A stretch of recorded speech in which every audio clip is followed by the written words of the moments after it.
Shalom,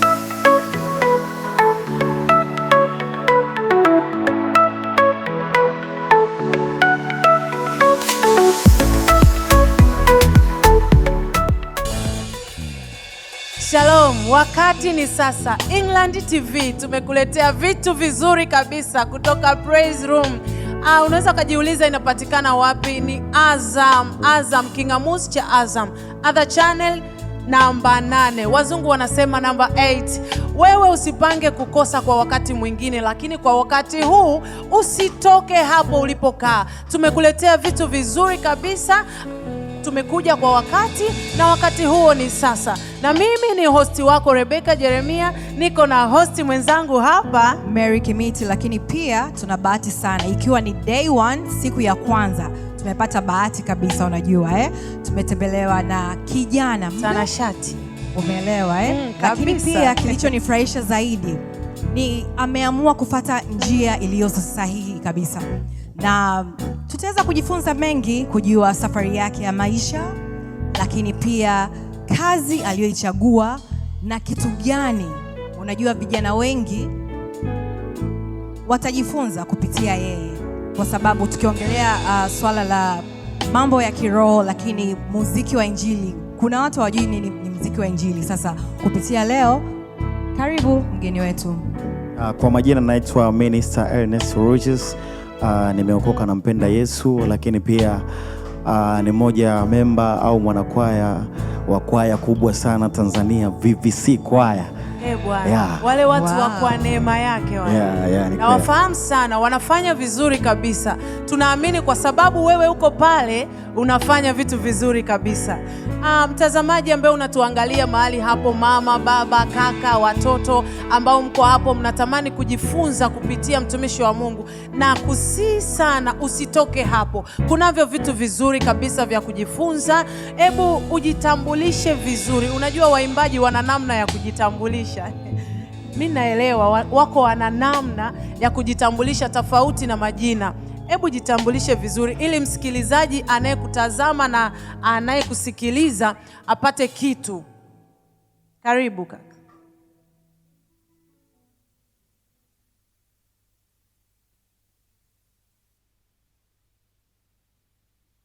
Nijua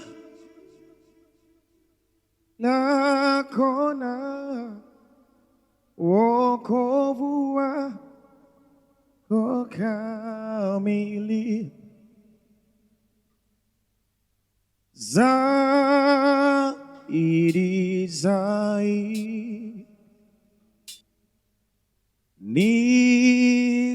nikufahamu Yesu, nijue pendo lako, ona wokovu wako kamili. Nataka nimjue Yesu na nizidi kumfahamu, nijue pendo lake na wokovu wake kamili, zaidi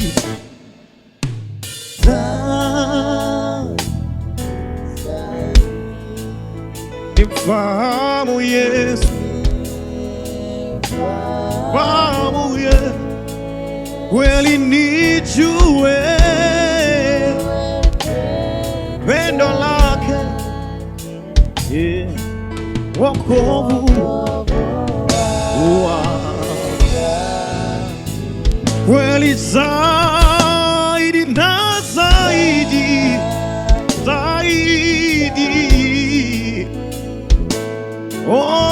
Bwana nimfahamu kweli, nijue pendo lake na wokovu wake kamili. Naam kabisa, ni vitu vizuri na utambulisho mkali kabisa. Yaani huyu mtumishi wa Mungu anajidhihirisha kabisa ni kwa namna gani amekuja kivingine na anatamani kumfahamu zaidi Yesu.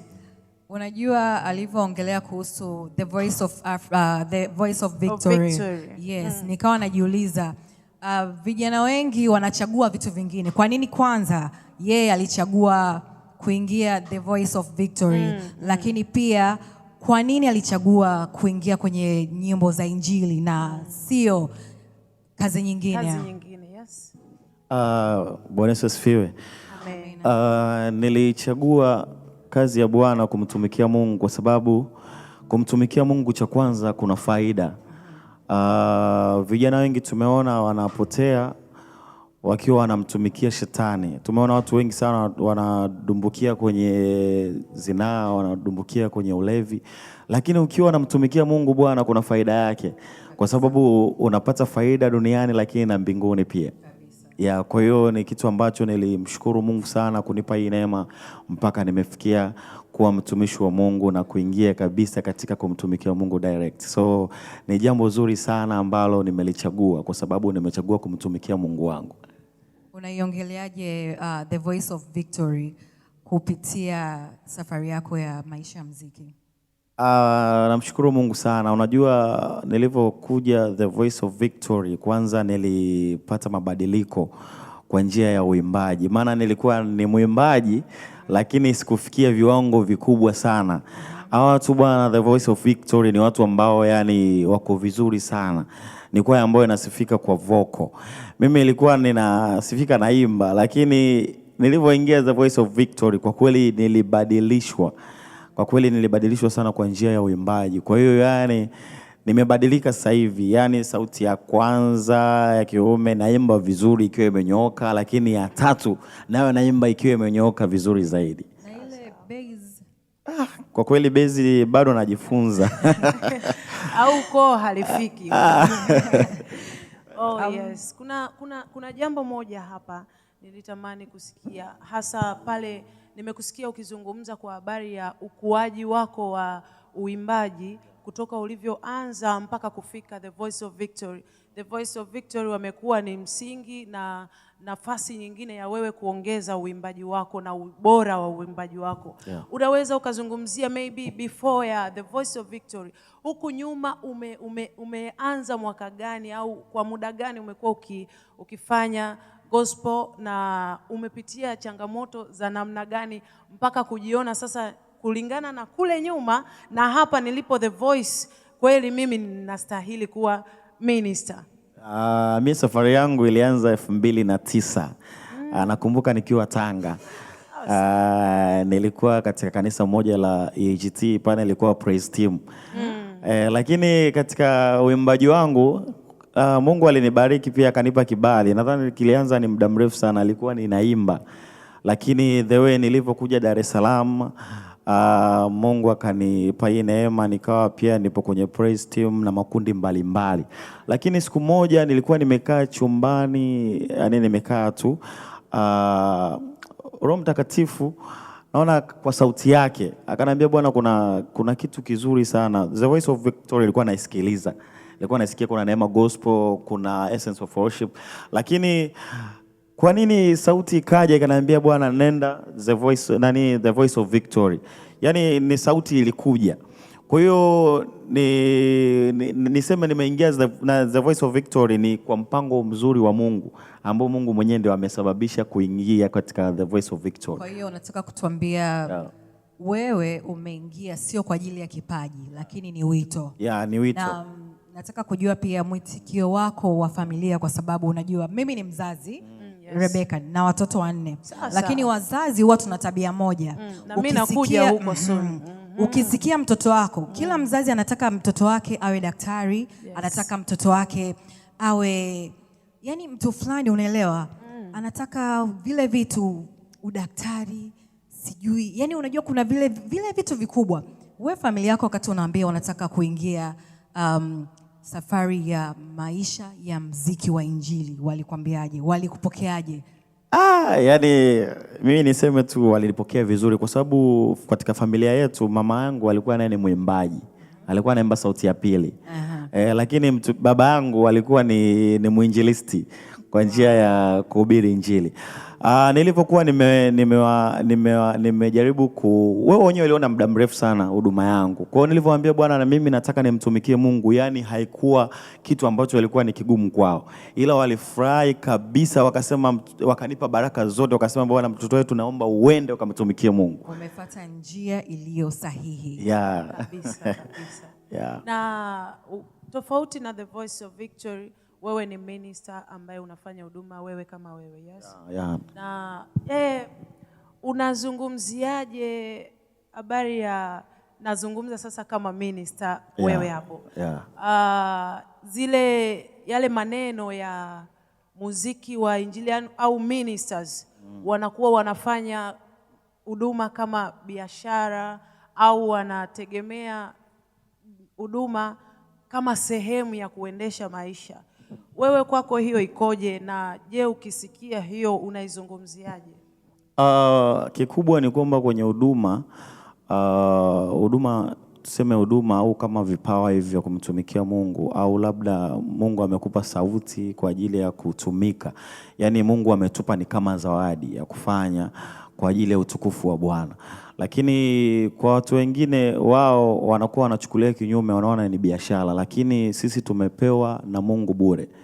Kwa hiyo kama tumepewa na Mungu bure, inabidi tutoe bure kama huduma. So hivyo ndio maana akasema kwamba tunafanya vyote lakini pia tunazidishiwa. Naona huoni leo kuna waimbaji ambao wanatumia hii huduma lakini Mungu amewajalia, amewawezesha, wamekuwa matajiri kwa ajili ya hii huduma, lakini sio kwamba walianza na kutanguliza fedha au kutanguliza kama kitu kipato fulani katika kumtumikia Mungu. Lakini wale watu walianza kumtumikia Mungu kwa moyo, lakini walivyomtumikia Mungu kwa moyo, wanasema hivi kwenye Biblia, inasema hivi, tunakufuata wewe tutapata nini? Basi nao pia Mungu ameamua kufanya jambo ndani ya hayo maisha yao kupitia uimbaji wao, kupitia huduma zao, na wao pia Mungu amewajalia kuwapatia kitu cha kuwafanya nao waishi. Sawa, umeongea kwamba ni kitu ambacho cha kumtumikia Mungu, lakini pia unapata kutokana na kazi ya Mungu. Apart from wewe kuwa muimbaji wa nyimbo za Injili, kuna kitu kingine chochote ambacho kinakuingizia hela au umeamua kufocus na nyimbo za Injili?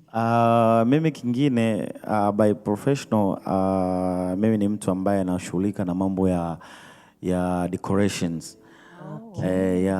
By professional. Unajua nimejiuliza Ernest, umeona appearance, yani amemechi, yani umeelewa? Kala hazigombani. Yuko sawa. Na pia out na hiyo pia ni MC. Ni MC wa kwenye masherehe, kama una harusi yako, kama una hizi yani sherehe parts, kuna send off na pia birthday and everything. Na everything. Lakini kwenye pia huduma za Injili pia nasimama kama MC host. So Mungu amenipa hicho kipawa pia. Napenda nimpongeze kitu kimoja kwa sababu unajua hata Biblia inatufundisha kwamba asiyefanya kazi asile. Kwanza amechukua kazi ya uinjilisti ambayo ni wito, hajachukua ni sehemu ya kupata kipato chake, lakini hakuona hivyo, aliona aende kufanya vitu vingine wakati huo anamtumikia Mungu. Sasa tuko kwenye ulimwengu wa teknolojia, kuna AR, kuna Facebook, kuna Instagram, kuna TikTok. Wewe kama muinjilisti, muimbaji wa Injili, mitandao ya kijamii inakusaidiaje? Mimi mitandao ya kijamii inanisaidia kuwafikia wale watu ambao pia hawako Tanzania, yani inawafikia watu ambao wako mbali zaidi. Kwa sababu mitandao ya kijamii niseme tu imetusaidia sana, kwa sababu kuna watu ambao wapo Kenya. Yani wapo Kenya, huwezi ukasema unawafikia tu kwa kawaida, lakini kama mfano hii mitandao ya kijamii labda kama let's say kama tunavyofanya kipindi kitaluka baadaye. Kikisharuka baadaye kule naona kwamba na watu wa kule wataona. Kwa hiyo kidogo imeturahisishia yani kufikisha injili mahali kote. Kwa hiyo kwa mimi kwa mataifa yote. Kwa mimi yani inanisaidia sana kwa wale watu ambao wako mbali. Mimi kama mfano example, mimi nilikuwa kuna huduma inaitwa Fleo. Nilifanya nayo huduma. Nilikuwa mmoja ya member wa Fleo. Ile huduma kuna siku niliimba wimbo mmoja. Ule wimbo ulikuwa umerushwa kwenye TV kadhaa. Kwa hiyo baadaye kuna mtu ambaye alikuwa yuko Mbeya. Alikuwa anaangalia kupitia hii mitandao ya kijamii. Akapokea bwana. Wow. Kupokea baadaye wakanitafuta. Bwana, mimi nimepona kupitia wimbo ambao waliuimba. Kwa hiyo ile kidogo ilisaidia na wambali naye alipata hiyo huduma. Kwa hiyo imefaidisha au labda imesababisha pia watu wengine ambao walikuwa ni wambali wamepata kuona bwana, kuna minister anaitwa Ernest. Kuna mtumishi wa Mungu ambaye anaitwa Ernest. Kupitia mitandao ya kijamii, kupitia social network hizi wamepata kuokolewa, wamepata yani kupata uinjilisti au kupata ujumbe wa Mungu. Kwa hiyo vinatusaidia sana mtumishi wa Bwana. Yeah. Yes. Nadhani unaendelea kuenjoy mtazamaji wetu. Hebu endelea kualika na majirani na marafiki ili wao wapate kujifunza kutoka kwa mtumishi wa Mungu hapa. Na kwa namna ya ulivyoelezea, ina maana kunazo namna ambazo Mungu alifanya kupitia uimbaji wako ambao hautaweza kusahau. Je, unaweza ukasema ni jambo gani ambalo limewahi kukupata au limewahi kutokea wakati wa huduma ana kwa ana, tofauti na kwenye mitandao ya kijamii, kwenye TV? Labda ni jambo gani ambalo Mungu amewahi kufanya kiasi kwamba huwezi kusahau na jambo hile limekufanya uendelee kufanya zaidi na zaidi? Mimi jambo ambalo lilinifanya nipende huduma, mimi nadhani kuna kipindi ambacho nilisimama kanisani, nilikuwa ninaabudisha. Wakati wa kuabudisha, ninaabudisha, yani ile ibada ilikuwa ni ibada tofauti sana. Yani watu walifunguliwa sana. Yani watu walifunguliwa. Kuna mama aliniambia kichwa kilikuwa kinamuuma sana. Yani kilikuwa kinamuuma sana, alikuwa ameshakata tamaa kuendelea na huduma, lakini kupitia kuabudu akapata uponyaji. Alipopata uponyaji, yani baada ya kutoka akaniambia kwamba bwana, mimi kupitia nyimbo ambao uliimba nilipokea uponyaji. Ndio kitu ambacho kilinifanya kumbe hii huduma ya Mungu ina faida, na pia kumbe Mungu ameweka kitu kikubwa ndani yangu. Kabisa. Kwa hiyo nikajiona kwamba nikajitia nguvu, kumbe hii kazi ya Mungu ina faida. Kwa hiyo ni kitu ambacho katika maisha yangu kilifanya niongeze bidii katika kumtumikia Mungu kwa kweli. Hivi kuna tofauti kati ya uimbaji wa zamani na uimbaji wa sasa? Kwa sababu kuna wakati mwingine unaweza ukakutana na wazee wetu, si unajua wako waimbaji ambao sisi tumewakuta wanakusimulia kwamba yani kuna waimbaji nyinyi siku hizi yani hamna kitu kabisa. Yani hiyo hamna kitu. Kuna utofauti gani wa uimbaji wa zamani na uimbaji wa sasa, ambao zamani kuwe na kitu na sasa hivi kuwe hakuna kitu? Au roho ni tofauti hapo? Mimi nadhani sio roho tofauti, lakini ukiangalia sasa hivi dunia imefanyaje, imeendelea, imebadilika na maendeleo. Zamani walikuwa watu wakiimba, jamani, walikuwa wanaimba na vingoma au wanapiga tu makofi. Lakini angalia sasa hivi kuna keyboards, kuna magitaa, naona. Lakini ukiangalia kuna wazee wa zamani bado wamebaki na ile kwamba jamani, hivi vitu bwana vikipigwa wanaona kama ni dhambi. Yani haupo kiroho kabisa. Hata ile mnakuwa pale mko stejini mnacheza, kuna wazee bado hawaelewi. Wanaona kama namna gani pale. Yani siku hizi mpaka stejini wanaanza kukatika pale. Sijui wanafanya nini, wanachafua madhabahu. Hawajui pale ni mahali patakatifu. Umewahi kukutana na hiyo kitu? Hiyo kasumba bwana ilinikuta kipindi hicho nimeenda Mbeya kihuduma. Yani si unajua kuna ile namna ambayo watumishi wa Mungu ambao Mungu yani wapo kiroho. Ilikuwa ni mkutano fulani wa EAGT. Tunajua EAGT wana imani kali, watumishi wa Bwana. Yani sasa ni kwamba nilikaa nimesimama pale, si unajua tena kuna namna ya uimbaji wa sasa hivi wa kisasa. Yani kuna mzee mmoja ikawa yani amekaa kabisa, yani anasema baada ya huduma akanifuata akaniambia, yani sijahudumiwa kabisa mtumishi wa Bwana. Haiwezekani. Unaimba kabisa shangwe yale nani, unaimba kabisa, yani unaimba nyimbo zetu za zamani. Kama mfano example, akaniambia kwamba wewe unaimba huo wimbo zamani ulikuwa tunaimba ni kawaida tu, tunaimba haleluya amen haleluya, lakini mtumishi wa Bwana umeingiza kuna vitu usielewi. Aliona ana slang, wanazungumzia scales. Sawa. Kwa hiyo yani ikawa ni changamoto, lakini ni kwamba kwa sisi haitupi challenge sana, kwa sababu wale ni watumishi wa Mungu ambao kipindi hicho walikuwa na namna yao. Lakini sasa hivi Mungu ametujalia kuna vitu mbalimbali, lakini pia kuna mambo mengi sana ambayo tunajifunza. Naona mambo ya kisasa kumwabudu Mungu kwa uzuri zaidi.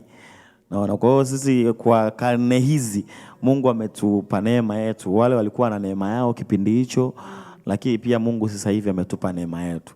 Kabisa. Baada unaendelea kuangalia kipindi chetu pendwa kabisa, ikiwa ni mara ya kwanza Praise Room kupitia Inland TV, kingamuzi pendwa cha Azam. Kumbuka tu ni other channel number 8, other channel according to Rebecca number 8. Na bado tupo tu hapa. Tutakurejea baada ya muda mfupi, wakati ni sasa.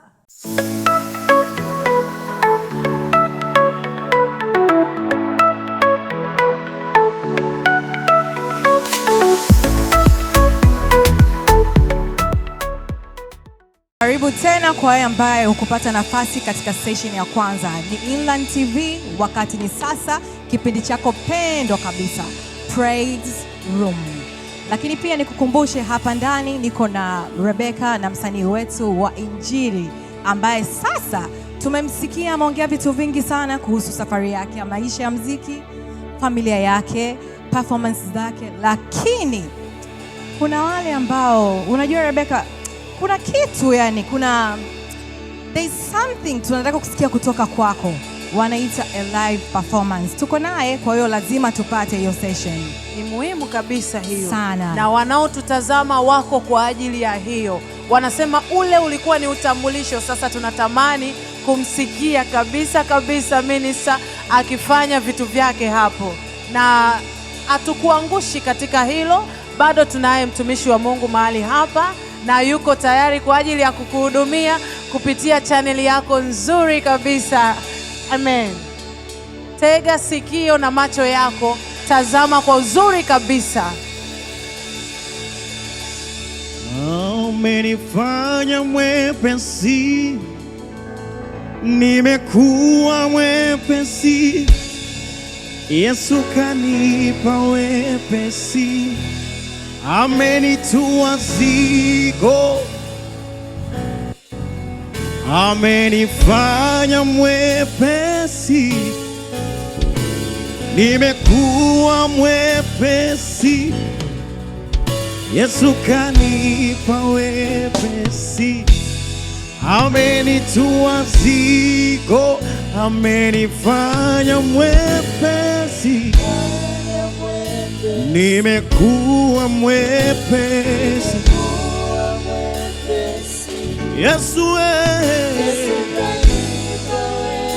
amenitua zigo, amenifanya mwepesi, nimekuwa mwepesi, Yesu kanipa wepesi, amenitua zigo, mwepesi, maishani mwangu mote, moyo mwepesi, amenitua zigo, mwepesi, moyo wangu ni mwepesi maishani mwangu.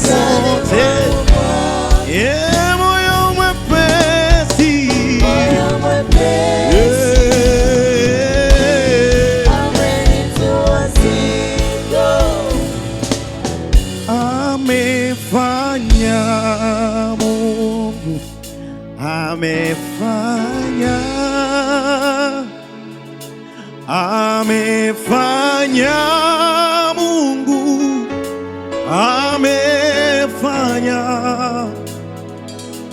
Haikuwa rahisi kwa akili zangu, amefanya Mungu, amefanya, amefanya, amefanya Mungu, amefanya, fanya Mungu, haikuwa rahisi kwa hili, amefanya, amefanya kweli, amefanya, fanya Mungu, amefanya, amefanya Mungu, amefanya. Haikuwa rahisi kwa akili zangu, amefanya, amefanya.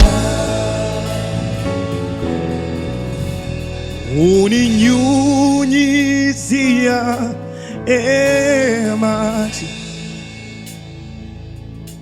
wakati wa ukame, uachi ninyauke, ona kupenda. Uninyunyizia maji wakati wa ukame, uachi ninyauke, ona kupenda. Bwana nakupenda, nakupenda kweli, mimi nakupenda Yesu, mnyunyizi wangu, si wangu,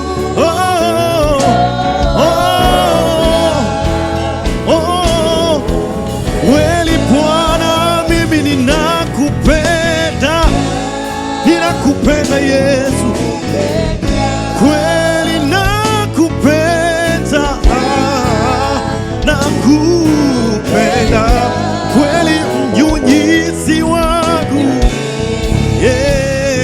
si wangu wewe Yesu. Mwambie Bwana nakupenda, mwambie Bwana nakupenda kweli, kweli nakupenda Yesu, nakupenda, ninakupenda Yesu, nakupenda kweli, mnyunyizi wangu,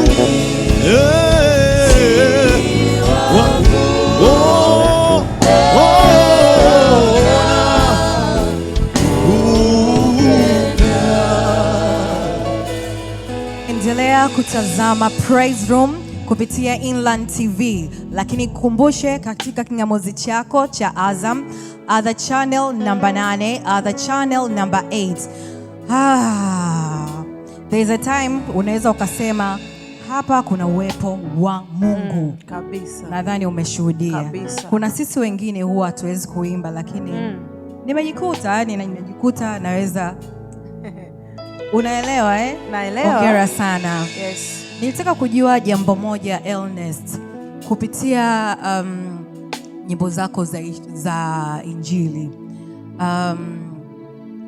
Unadhani kupitia injili ya uimbaji inawasaidiaje vijana? Kwa sababu tumeshuhudia vijana wengi sasa hivi wamekuwa wakipitia changamoto ya afya akili, changamoto ya kimaisha, lakini wengine wamekata tamaa. Sasa kupitia uimbaji wako wa injili unawasaidiaje vijana?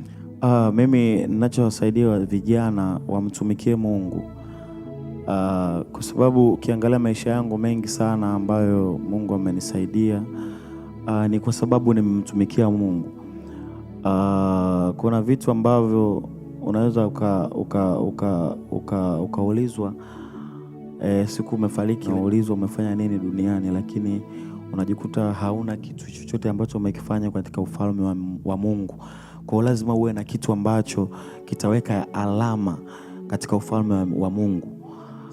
Ndio maana mimi nimechagua kumtumikia Mungu. Anasema kuna sehemu moja kwenye Biblia, sijajua ni nani, lakini nadhani watumishi wa Mungu tutajuana. Anasema mimi na nyumba yangu tutamtumikia Bwana. Kwa hiyo mimi nawashauri kwa wale ambao Mungu amewapa kipawa cha kuimba, hata kama ni kuhubiri, wahubiri, kwa sababu tunajenga ufalme wa Mungu. Kwa hiyo mimi nimechagua kwa sababu Mungu amenipa sauti na kipaji na kipawa. Kwa hiyo na mimi nimechagua kumtumikia yeye Mungu. Mimi nimeondoka na kitu kizuri sana. Kweli huyu ni mtumishi wa Mungu.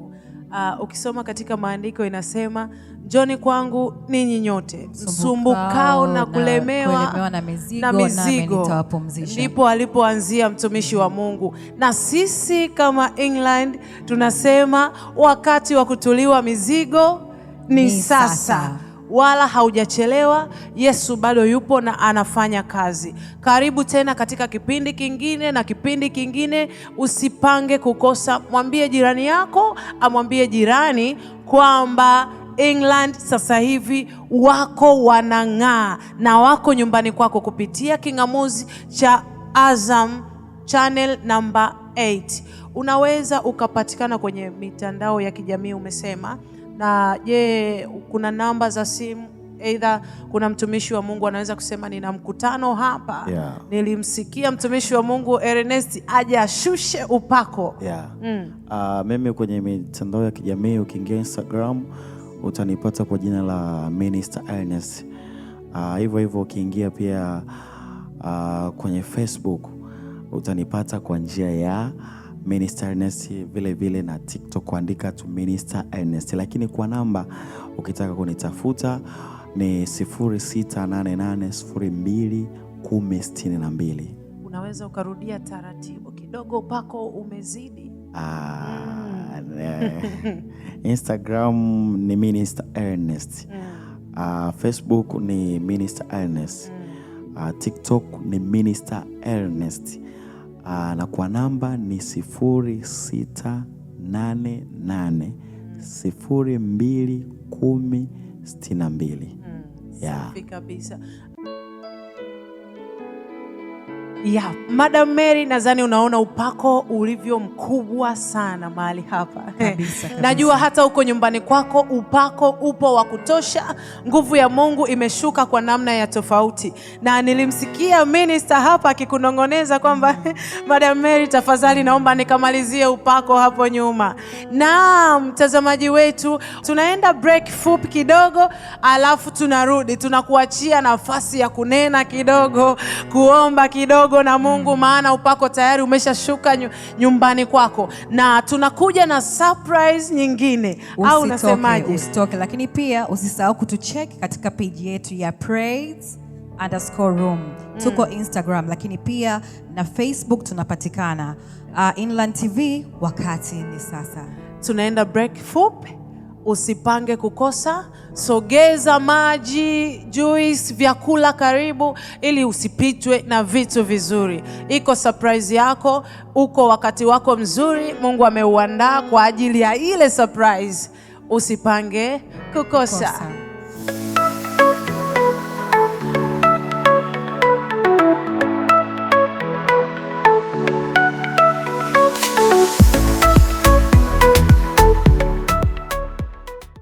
Maji wetu wa Inland TV. Najua hujabonyeza kidude na tumerudi tena kutoka kwenye mapumziko mafupi. Na hatujasahau surprise yetu, na tulikwambia tunakuja na surprise. Bila kusahau surprise yetu na bila kusahau vitu vizuri vizuri. Hatujaviacha kule kwa minister. Tumekuja navyo, na hivi ni vizuri zaidi kwa sababu ni kwa faida yako, familia yako na watoto wako wajao. Ni kipindi ambacho kitakusaidia wewe na yule mwingine ambaye utakutana naye kwa wakati mwingine.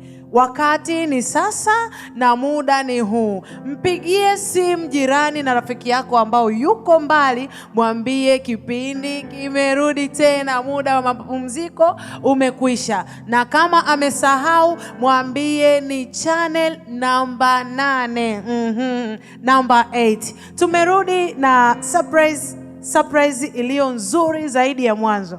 Au ni mimi tu ninaiona ni nzuri? Yaani kuna ile hali unatamani ujue mgeni amekuja na nini. Maisha yana mengi, unajua Kabisa. Maisha yana mengi, hasa familia zina vingi, hasa haya ya 2000. Maisha ya 2000 yana mambo mengi sana. Nadhani tumpe nafasi mgeni wetu aweze kujitambulisha, atuambie ana nini kabisa kwa ajili ya watazamaji wetu wa Praise Room kupitia hapa Inland TV, Azam Decoder, the channel 8, channel number 8. Karibu sana. Asante sana. Bwana Yesu apewe sifa. Amen. Kwa jina naitwa Mwalimu Jesse Katai Masolwa, na nimefurahi sana kuwepo kwenye kipindi hiki, na ningetamani leo tujifunze kuhusu mentorship. Na kwa nini nimetamani tujifunze kuhusu mentorship, au kwa lugha ya Kiswahili ni ushauri au nasihi? Sasa jambo la msingi ambalo natamani inawezekana tukawa tunafahamu kwa baada ya mentorship katika nje ya kanisa, lakini natamani niseme kwamba tunapozungumzia mentorship ndani ya kanisa, tunazungumzia habari ya ni namna gani ya mtu ambaye amekomaa kiroho au amekuwa kiroho anavyoweza kuwajenga wengine katika kuwafundisha, katika kuwaelekeza, katika kuwaonya, katika kuwatia moyo, lakini katika msingi wa neno la Mungu. Na huyu mentor au kwa maana mshauri, lengo lake mahususi ni kuona kwamba wale mentee au wanafunzi wanakuwa watu bora na wazuri katika imani. Na ndani ya Biblia iko mifano mingi. Tunapoanzia kwenye tunapoanzia kwenye Agano la Kale, tunaweza tukaona mfano mojawapo mzuri ni namna ambavyo Musa alivyoweza kumshauri au kummenta Yoshua. Kwa hiyo inamaanisha kwamba hatuwezi kuwa watu bora ikiwa tutakosa washauri au viongozi waliotutangulia katika kutuandaa na kazi ambayo iko mbele yetu. Lakini pia tunaporudi kwenye Agano Jipya, tunaona mifano mingi kwa habari ya ulezi au kwa habari ya ushauri, na hususan tunaweza tukaona katika msingi wa Bwana wetu Yesu Kristo, ambaye aliketi au alikaa na wanafunzi wake au mitume au thenashara kwa muda wa miaka 3 na miezi 6. Huo ni mfano tosha kwamba Bwana Yesu alipokuwa akiendelea kuwafundisha, kuwaelekeza, kuwaonya au kuwajenga, alikuwa akionyesha ni namna gani wao wanapaswa kuwa. Na ndio maana pia tunaposoma kwenye kitabu kile cha Wakorintho wa kwanza sura 11 na mstari wa 1, Paulo alizungumza akisema kwamba mnifuate mimi kama ninavyomfuata Kristo. Kwa hiyo ina maana huyu mshauri lengo lake mahususi si tu afuatwe kwa sababu yeye ni mshauri au ni mzoefu, bali anapaswa kufuatwa namna ambavyo yeye anavyoenenda katika imani. Ndicho natamani nizungumze kwa habari ya ndani ya kanisa. Sasa tunaweza tukajiuliza kwamba kwa nini tunatamani kuwa na mentorship au ushauri ndani ya kanisa? Jambo la kwanza, tunahitaji mentors au washauri kwa sababu hatuwezi kuwa bora pasipo kuonyeshwa au kuelekezwa na wale ambao wametutangulia. Na ndio maana tunaweza kuona katika kitabu kile cha habari ya Samueli, tunafahamu Samueli ni matokeo ya Hana, mwanamke ambaye tumbo lake lilifungwa, hakuweza kupata mtoto na alikuwa akinyanyaswa au kusema vibaya na mke mwenza ambaye alikuwa akiitwa Penina. Lakini Hana alichofanya ni kwenda mbele za Bwana. Alimwamini Mungu, aliamini ahadi za Mungu kwa habari ya baraka ya uzao. Na baada ya kuwa amemwamini Mungu na kwenda kumtolea sadaka, alisema, aliweka nadhiri, ikiwa Mungu atanipatia mtoto wa kiume, nitamtoa atumike madhabahuni pako au hekaluni. na tunafahamu baada ya kila ambacho Mungu alimjibu Hana, Hana akapata mtoto na akamwita Samueli. Na baada ya kumpata Samueli, Hana alitimiza ahadi yake au nadhiri yake. Na hapo pia tunajifunza au tunafundishwa, tunapoahidi chochote mbele za Bwana ni muhimu sana kuweza kukitekeleza. Ni muhimu sana kuweza kutimiza. Na tunaona baada ya kuwa amemaliza muda wa kunyonya, mtoto Samueli akapelekwa hekaluni, na tunaona kwamba kipindi kile cha Samueli, kuhani ambaye alikuwepo alikuwa anaitwa kuhani Eli.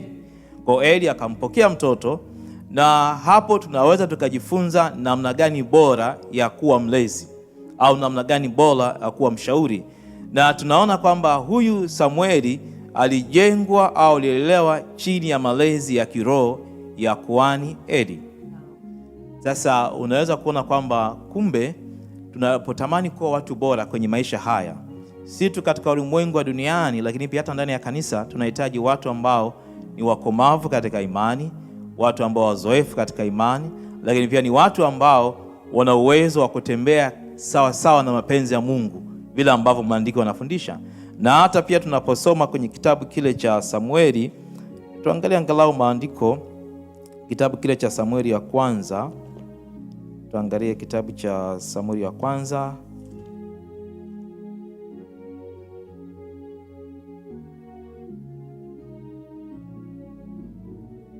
Naomba nisome Samueli ya kwanza ile sura ya 3, lakini pia nitaanza mstari wa, nitasoma angalau mistari michache ambayo inaweza kutusaidia. Anzia mstari wa 3. Nitasoma Samueli ya kwanza sura ya 3 na mstari wa 3. Nitasoma hadi mstari wa 10. Tatupa picha hapo kwa habari ya Eli pamoja na Samueli. Maandiko yanasema, na taa ya Mungu ilikuwa haijazimika bado, na Samueli alikuwa amelala katika hekalu la Bwana palipokuwa na sanduku la Mungu. Basi wakati huo akamwita Samueli. Basi wakati huo Bwana akamwita Samueli, naye akasema, mimi hapa. Akamwendea Eli kwa haraka, akasema, mimi hapa, kwa maana uliniita. Akasema, sikukuita, kalale tena. Na akaenda akalala tena.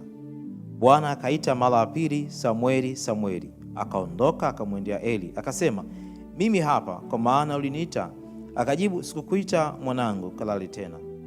Basi Samueli alikuwa hamjui Bwana bado, na neno la Bwana lilikuwa bado halijafunuliwa kwake. Bwana akamuita Samueli mara ya 3, naye akaondoka akamwendea Eli, akasema, mimi hapa, kwa maana uliniita. Ndipo Eli akatambua ya kuwa Bwana ndiye alimuita yule mtoto. Kwa hivyo Eli akamwambia Samueli, enenda kalale, itakuwa akikuita utasema, nena Bwana, kwa kuwa mtumishi wako anasikia. Basi Samueli akaenda akalala mahali pale, akaenda akalala mahali pake. Bwana akaja akasimama akaita vile vile kama kwanza, Samueli, Samueli.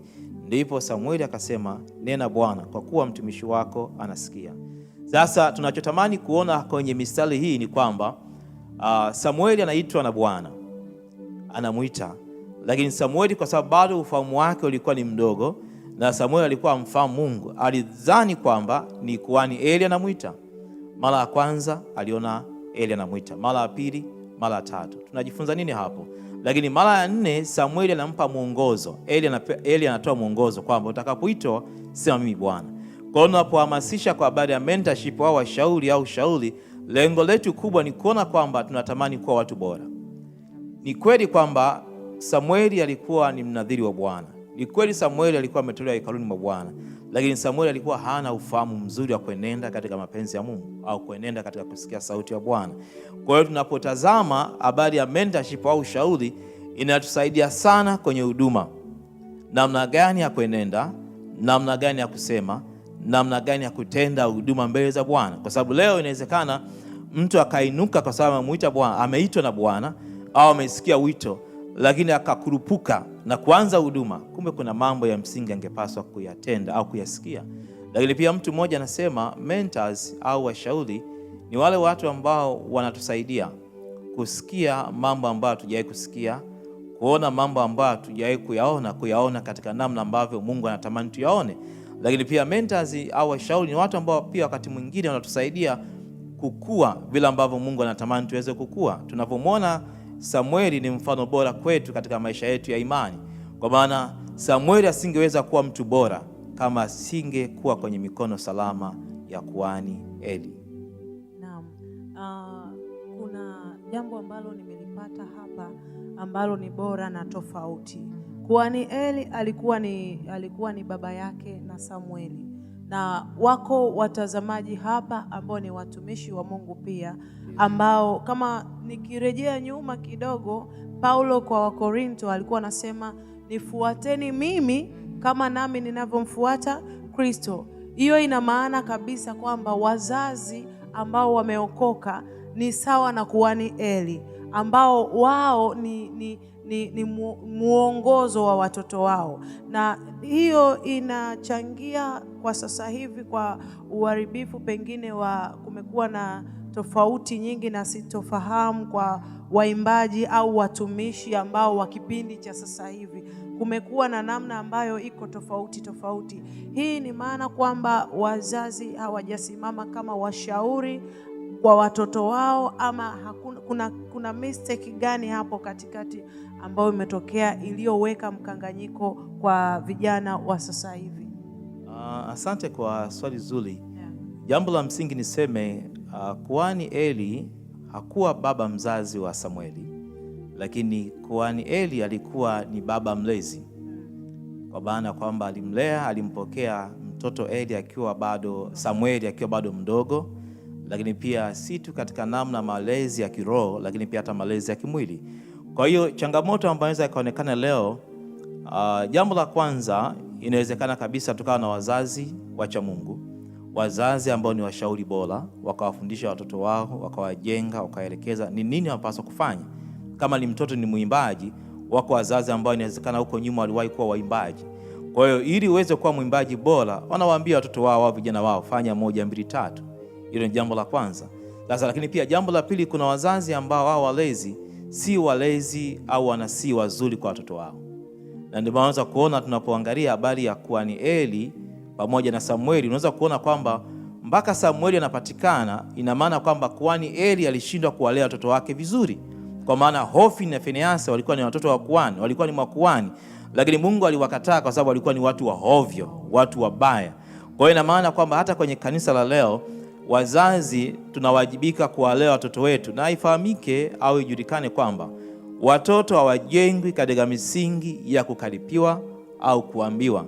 Mfano bora wa malezi au ya unasii, mtoto anajifunza zaidi kwa kile anachokiona. Ikiwa tunahitaji kuenenda katika maisha ya utakatifu au maisha ya utaua, watoto wanatamani kuona baba au mama anaishi kile anachokisema. Mtoto anaposikia sauti ya baba yake kwamba waheshimu wakubwa, waheshimu wengine, mtoto anatamani kuona kwamba je, kati ya mama na baba huwa wanaheshimiana, wanatumia lugha gani ya mawasiliano. Lakini pia mtoto anatamani kuona au kusikia tunapokuwa nyumbani baba na mama wanazungumza lugha gani. Kwa sababu leo kuna wazazi ambao wako kwenye familia zao, wakati mwingine wanaanza kuwasema watu wengine vibaya au kuwasimanga, au inawezekana kuna wazazi ambao Mungu amebariki kwa baraka za uchumi, kuanza kusema unajua mjomba wenu yule amekuwa akija tunamsaidia sana, lakini hana shukrani, tafanyaje sasa? Sambamba na hilo, kuna msemo mmoja nadhani Madam Mary umeusikia sana huo.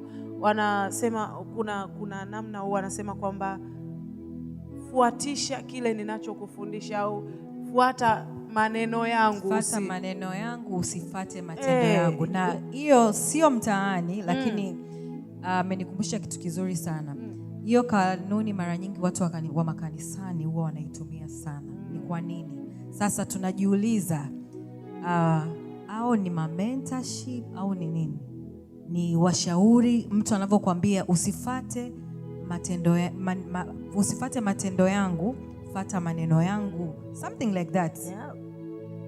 Sababu anaona kama kile anachokielekeza kinamata sana, kinamata kuliko kwa ajili yako binafsi. Kama mshauri unazungumziaje hiyo? Asante kwa swali zuri. Niweze kusema kwamba sisi ambao ni waamini Yesu Kristo ni Bwana Mwokozi wa maisha yetu, ndio yetu inapaswa kuwa ndio, hapana yetu inapaswa kuwa hapana. Kinyume na hapo inatoka kwa ule mwovu. Kwa hiyo yeyote anayesema kwamba fata maneno yangu na si matendo yangu, ina maana kwanza anakinzana na kile Biblia inachofundisha. Paulo mtume anasema kwa Wakorintho ya kwanza sura 11 mstari wa kwanza, anasema mnifuate mimi kama ninavyomfuata Kristo. Kwa hiyo ina maana Paulo anaweka msingi kwamba ikiwa mnahitaji kunifuata mimi, hebu angalieni mwenendo wangu mbele za Kristo. Ina maana kwamba wale wote ambao wanatumia hiyo kanuni ya maneno yao ya kusema ni watu wenye kujificha kwenye tabia zisizofaa, au ni watu ambao wako dhambini wakati mwingine. Kwa wakati mwingine wanatumia kama njia mojawapo ya kujilinda ili waendelee kuheshimiwa. Na Biblia haifundishi hivyo. Kwa sababu maandiko yanasema iweni watakatifu kama nilivyo mtakatifu. Biblia haisemi tu kwamba uzungumze. Na ndio maana nimesema kwamba moja mfano bora wa maisha ya ulezi au unasii ni kufanya vitu kwa vitendo. Na ndio maana maandiko yanazungumza kwa habari ya Timotheo ya pili sura ya 2 mstari wa 2. Paulo anazungumza kwa habari ya kwamba kizazi kimoja kiende kufundisha kizazi kingine. Unaona? Ina maana hatuwezi kufundisha mwingine kitu ambacho hatufahamu. Paulo alikuwa akimtia moyo sana Timotheo kwa sababu gani? Timotheo alikuwa akiyafahamu maisha ya Paulo. Kwa ina maana mimi na wewe leo, ikiwa tunahitaji kujenga kizazi imara, ikiwa tunatamani watoto wetu wawe watu wenye upendo, kwanza tuonyeshe upendo kwao. Na kama ni wazazi, ina maana kwamba watoto watajifunza upendo pale ambapo anapomwona baba anampenda mama. Lakini pia hata watoto wanaweza kujifunza kwa habari ya utii pale ambapo mama anapomtii baba. Kinyume na hapo ni ngumu. Kinyume na hapo ina maana kwamba tunazalisha kizazi cha watoto wanafiki au watu wanafiki. Na ndio maana leo kuna watu ambao wanasema mwokoka, lakini maisha yao yako kinyume kabisa na misingi ya neno la Mungu.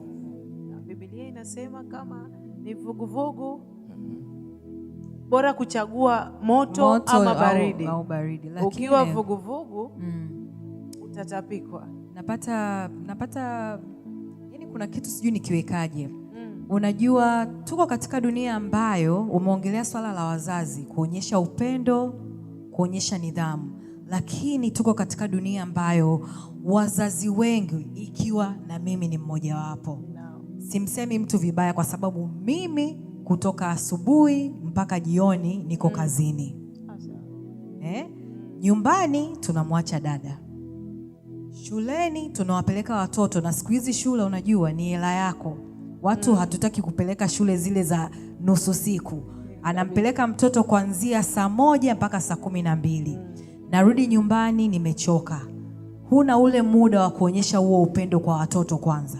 Unaelewa Utarudi uweze kufanya vitu kamili. Sasa mzazi ni mshauri wa kwanza au shule ni mshauri wa kwanza? Kanisa yupi ni mshauri wa kwanza? Kwa sababu ukiangalia in terms of time management, most of the parents tumefeli, including me. Tafuta pesa. Na hii kanuni imekuwa inatumika sana. Kwani hamli? Hela hakuna. Hamvai nyie, chakula hamna ndani. Tunapataje hiyo hali ya mlezi ambayo kama Eli aliifanya kwa Samuel? Na alikuwa mlezi. Hatujaongelea ni mzazi. Asante kwa swali zuri. Ifahamike kwamba tupo kwenye kizazi chenye changamoto kubwa kwa habari ya malezi. Na sehemu kubwa wa wazazi wa kileo wamehamisha wajibu wao kwa kuwapa watu wengine. Wengine wamewapa walimu kwa sehemu ya wazazi. Lakini naomba niseme kila ambacho maandiko yanazungumza. Maandiko yanasema mwalimu wa kwanza ni wazazi au walezi. Na nazungumzia wazazi kwa maana biological parents. Hasa kwa wale ambao wamebahatika kulelewa na wazazi wao. Kwa sababu wako wengine ambao wamelelewa na watu ambao hawakuwazaa lakini wamewalea angali wakiwa watoto. Kwa hiyo kuna kanisa, kuna shule. Jambo la kwanza ni familia, walezi. Kwa sababu hata maandiko yanashuhudia kuona kwamba kanisa imara ni matokeo ya familia imara. Watendakazi ambao tunaona leo ni kutokana na misingi anzia ngazi ya familia. Hebu angalia Paulo anapomshuhudia kwa habari ya Timotheo. Paulo anasema ninashuhudia imani isiyokuwa na unafiki iliyoanza kwa bibi yako Loisi ikaenda kwa mama yako Eunike. Unaona? Kwa hiyo Paulo hakuanza kujitutumua kusema kwamba mimi ndiye nimemlea huyo, mimi ndiye ambaye nimemleta kwenye imani. Lakini Paulo anaonyesha kwamba imani kwenye maisha ya Timotheo ilianza kwa bibi ikaenda kwa mama, na hata sasa Timotheo anashuhudia kwamba ni mtendakazi mwenye imani kwa sababu ya msingi kule. Kwa hiyo wazazi au walezi wanawajibika, tunawajibika kuwalea watoto wetu. Na tunapowalea watoto wetu na maana kwamba hatuwalei kwa kuambia fanya 1 2 3. Tunawalea kwa vitendo. Na ndio maana awali nilisema kwamba ikiwa unatamani kuwafundisha watoto wako kwa habari ya upendo, anza kuonyesha upendo kwa mama yao. Na hii ni jambo la msingi sana. Na ndio maana leo huwezi kupata mwanaume au mume ambaye anaweza kaonyesha upendo kwa mke wake kama kuona kule. Wazazi wengi, kwa maana waume wengi, kama alilelewa katika misingi ambao mama au baba walikuwa waheshimiani, naye kuna matarajio ndoa yako kwa hivyo hivyo. Kinyume na hapo tunaita neema ya Mungu. Kwa sababu gani? Wazazi wengi leo tunaacha wajibu wetu kwa kisingizio cha kutafuta pesa. Sina shaka na hilo, na hata kuna wapendo wanasema sasa ikiwa tutakaa nyumbani na kufundisha watoto tutakula nini? Lakini pia tutapata wapi ada? Tutapata wapi pango? Lakini nataka ndio. Biblia inasema asiyefanya kazi na asile. Ni kweli Biblia inasema asiyefanya kazi na asile, lakini kila jambo litendeke kwa utaratibu. Tuna Mungu wa utaratibu. Na ndio maana pia kitabu cha Mhubiri sura ya 3 anzia mstari wa 1 inasema kila jambo na wakati wake. Kwa hiyo ina maana kuna wakati wa mzazi kukaa na watoto wake. Kwa mfano, unaweza ukatengeneza siku. Kwa mfano, inawezekana Jumatatu hadi Ijumaa unaenda kazini. Lakini vipi kwa habari ya Jumamosi? Je, ule muda ambao unakuepo inawezekana labda ni siku ya kazi. Je, unatengaje muda wako? Labda ni Jumapili, je, unawabeba watoto wako kwenda wote kanisani? Lakini pia kuna siku ambazo ni public holiday. Inawezekana wewe baba au mama hauendi kazini, watu waendi shuleni. Je, huwezi kuwatoa watoto wako out na kuwafundisha na kucheza nao na kuwajenga katika namna ambayo watamwamini Mungu? Kwa sababu leo tutaendelea kuzilaumu shule, kulaumu serikali, kulaumu kanisa litimize wajibu wao. Lakini hebu tuone kwamba familia zetu tunajenga nini?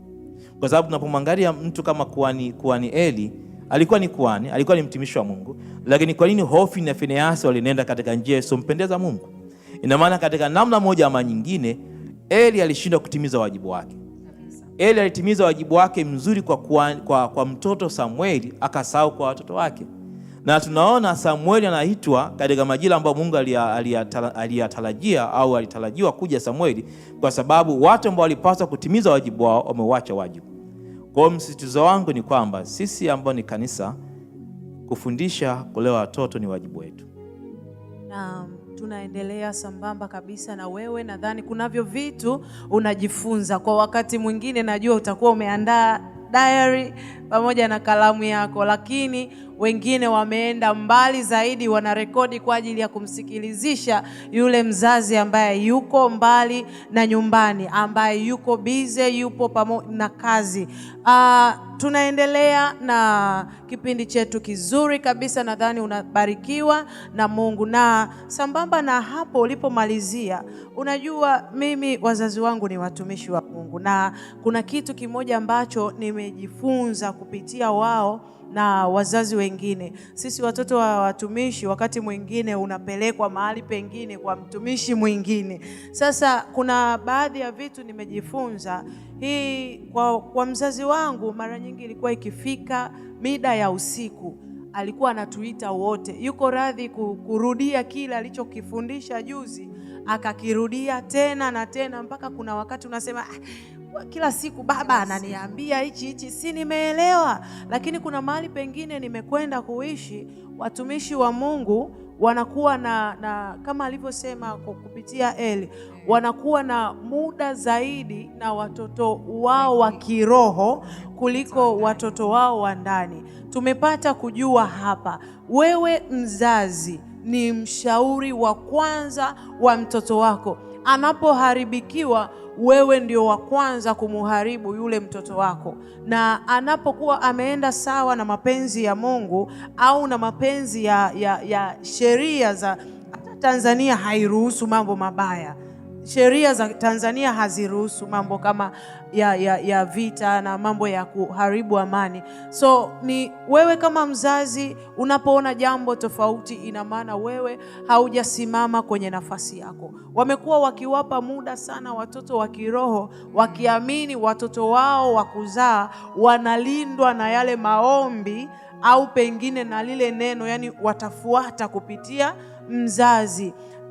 Una ushauri gani kwa wazazi hao? Kwa sababu watoto wa watumishi wamekuwa wakiharibikiwa sana, yani imekuwa na hiyo sifa kwamba watoto wa watumishi bwana, yani kuna namna huwa yani kuna zile tabia ambazo mara nyingi huwa zinapatikana kwao kabisa. Mfano mimba za utotoni utakuta kwa watoto wa watumishi, utumiaji wa madawa ya kulevya upo kwa watoto wa watumishi. Lakini wazazi hao ndio washauri wazuri kwa waumini wengine na watoto wengine. Unajiuliza imekuwa kuwaje hapo? Asante kwa swali zuri. Ninachoweza kusema, kuna msemo usema kwamba always charity begin at home. Kwa hiyo ikiwa tunatamani kuwa watumishi bora na wazuri mbele za Mungu, kazi ya kwanza, huduma ya kwanza ni familia. Huwezi kuwa mtendakazi mkubwa ikiwa unashindwa kuilea au kuitunza familia yako. Kwa hiyo leo kuna dhana nyingi kusema kwamba watoto wa watumishi wana vita nyingi, watumishi wana vita nyingi. Lakini hebu tumwangalie huyu mchungaji au mtendakazi ambaye anatenga muda wake mwingi na washirika. Na ni jambo jema, ni jambo la baraka, lakini huwezi kwenda kujenga na kutoa muda kwa mwingine wakati mtoto wako huna muda naye. Na ndio maana nakuta leo watumishi wengi wanaporudi nyumbani au mtoka kwenye huduma wanarudi wakiwa wamechoka. Mtu ambaye ana huduma ya kufungua waliofungwa na nguvu za giza au deliverance, ina maana atarudi nyumbani akiwa amechoka, iko hoi. Ina maana ule muda kukaa na watoto inawezekana wakawa ni mdogo au usiwepo kabisa. Akasema nimechoka, mniache kesho. Anajua huyu si yupo hapa nyumbani. Yupo nyumbani. Kwa hiyo ushauri wangu ni nini? Kwa wazazi au Wakristo au viongozi wa kidini au wa kiroho, huduma yao ya kwanza Mungu aliyowapatia ni familia yao. Ni mke wako, ni mume wako, ni watoto wako. Ndicho ambacho Mungu anatamani kuona. Na ndio maana tunaweza kujifunza tunapoangalia habari ya mtumishi wa Mungu Ibrahimu, maandiko yako wazi. Hebu angalia kile kisa ambacho Mungu alimwambia Ibrahimu, nenda ukamtoe mwanao pekee kwa sadaka ya kuteketezwa.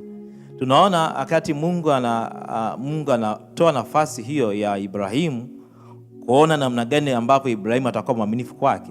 Ibrahimu alimchukua mtoto, akaenda naye, akasimama na wale watu akamwambia niacheni hapa, akachukua kuni, akaenda. Isaka aliuliza, baba, mwana kondoo yuko wapi? Akasema Bwana atajitwalia. Kwa baadaye tunaona akaenda akamlaza kwenye madhabahu, na Isaka hakuweza kuleta ubishi wowote. Na wataalamu wa maandiko wanasema inawezekana Isaka alikuwa si chini ya miaka 13 au alikuwa na uwezo wa kuweza kumbishia baba yake, lakini hakumbishia baba yake. Kwa sababu gani? Isaka alifahamu baba yake anachotimiza ni mapenzi ya Mungu kwa kubisha. Na ndio maana hata pale alipotamani kumchinja, Mungu alimzuia kwamba usimnyoshee kisu mwanao. Kwa kumalizia kabisa, una ujumbe gani kwa mtazamaji anayetutazama hapa? Yawezekana wako watoto, wako wa baba na wa mama, watoto kama washauri wa baadaye, lakini baba na mama kama wazazi ndio washauri wa kwanza. Na wewe kama kiongozi wao sasa umeshakuwa na wako wanakutazama hapa na kukusikia barabara kabisa kwa uzuri. Unalo neno gani ambalo unatamani kulizungumza kwa ukubwa kabisa, kwamba yani kwa nafasi hii ya mshauri nikipata nafasi ya kuzungumza nitazungumza hiki? Jambo la kwanza, msingi wa ushauri au msingi wa malezi ni Biblia. Biblia inasema nini kwa habari ya malezi? Huo ndio msingi wetu wa kwanza. Lakini pia jambo la pili, ningewashauri wazazi au walezi waishi maisha ambayo wanatamani watoto wao waweze kuyaishi. Huwezi kuwa mzazi ambaye ni muongo, hautimizi ahadi zako, alafu unataka watoto wawe waaminifu. Lakini pia jambo lingine la tatu, tutamani kuonyesha ikiwa tuna tofauti kati ya baba na mama, tuzitatue mbali na watoto, wasione kile kinachoendelea. Lakini pia tuwafundishe watoto wetu kwa vitendo. Mathalani, tuwafundishe pia, kama tunatamani watoto wetu wawe waombaji, tuombe nao. So hamjaomba leo? Anza kuomba nao. Hebu kaa hapo. Kama ni kufunga, waambie leo wanangu, leo nimefunga. Wafundishe, wasikie. Lakini pia wafundishe hata kwenye njia ya utoaji. Kama watamani uwe na watoto ambao wanaweza kumtolea Mungu kwa uaminifu, anza kutoa wewe, lakini pia wapatie, wazoeze, waonyeshe kwamba kwa nini tunapaswa kumtolea Mungu. Lakini pia jambo lingine, tutamani pia kuwaombea watoto wetu. Pamoja na malezi yote hayo, mifano bora, lakini tutamani kuwakabidhi watoto wetu mbele za Bwana kwa maombi. Na moja ya jambo ambalo linaleta matokeo ni maombi. Tunafahamu Hana alipokosa mtoto au tumbo lake kufungwa, alienda mbele za Bwana. Lakini pia Mwokozi anasema, Bwana Yesu anasema, ombeni bila kukoma. Kwa hiyo pia tunapotamani leo, hebu tuwatengenezee picha watoto wetu. Ni wadogo ndio, tamka baraka juu yao, tamka amani juu yao. Wale ambao natamani kuona kuolewa, tamkie ndoa ijayo kwamba huyu kijana wangu, Bwana Yesu naomba umbariki wakati utakapofika awe na ndoa njema na ndoa ya baraka. Awe na watoto wa kiume na wa kike. Mlinde, umwepushe na ila zote za adui. Na mara nyingi haya maombi, baadhi ya watu hudhani kwamba ni maombi tu ya maneno. Mungu anasikia na Mungu anafanya. Na ndio maana ziko familia ambazo zinaweza kutoa ushuhuda kuonyesha namna gani ambavyo Mungu amekuwa baraka kwenye maisha yao kupitia maombi ya wazazi wao. Naam, kupata ushauri ni kitu kimoja, lakini kufanyia kazi ule ushauri na kuishi yale mashauri ni kitu chingine tena kabisa. Na ulikuwa nami hosti wako Rebecca Jeremia, nikiwa na madam mrembo kabisa hapa Mary Kimiti. Lakini tuzingatie haya ambayo tumeambiwa leo na mshauri wetu: amani, upendo, mshikamano. Kikubwa kabisa, familia yenye msingi bora ni ile inayoomba pamoja kwa vitendo. Endelea basi kutazama vipindi vijavyo katika TV yako pendwa kabisa, Inland TV. Wakati ni sasa. Lakini Praise Room itakujia tena nyakati zijazo. Bye bye.